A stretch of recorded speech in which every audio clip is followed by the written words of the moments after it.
आपण माने जदि 108 को कॉल करिकी एम्बुलेंस डकाउछन्ते ताहाले आउ आपण माने ध्यान दियंतु जदि आपण माने 108 को कॉल करिके एम्बुलेंस मगांती ताहाले एटा आउ सब जगह आपण को अवेलेबल हेई पारे नाही। तो आपण मानको जदि कौन सी गर्भवती महिला को जदि मेडिकल इमरजेंसी बा मेडिकल को सहायता पाई जदि एम्बुलेंस डकाउछन्ते ताहाले 102 रे आउ आपण को कॉल करंतु तुरंत आपण को महिला रिलेटेड एम्बुलेंस तुरंत आपण पाखक आसी जीवो। आउ ता सहित जदि कौन सी जगह रे रास्ता रे दुर्घटना घटे ताहाले 1073 को कॉल करंतु ताहाले आपण मानको एक्सीडेंट रिलेटेड एम्बुलेंस आपण मानको तुरंत पहुंची जाई परिबो आ जहा फल रे से लोक को जीवन को आपण बचे देई पारिबे। जदि आपण एनएचआई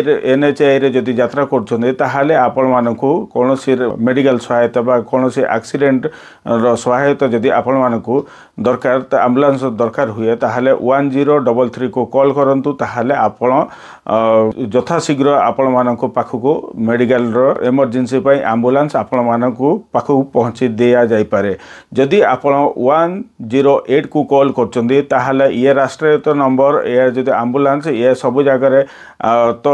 प्रदान कर दि जाए किंतु ड्यूटी जोगु ये सब बिजी थांती आउ आपण मानको तुरंत सहायता मिली पारे नाही। सेथिपई आउ आपण मानको यार विकल्प पंथा आपण माने जानी रखिया निहाती दरकार। जदि आपण 108 को कॉल करिवे आउ आपण मानको जोठी आपण 10 मिनिट जगह आपण मानको घंटा को 1.5 घंटा समय भी लागी पारे काईना सेमाने अन्यत्र ड्यूटी रे सेमाने मुतयन थांती आउ सेठारु को आसिकी आपण मानको टेकअप करी नै कि पहुंचला को सेतल को रोगी मर जाइथिबो ताहाले आपण माने मन ध्यान करी रखंतु 102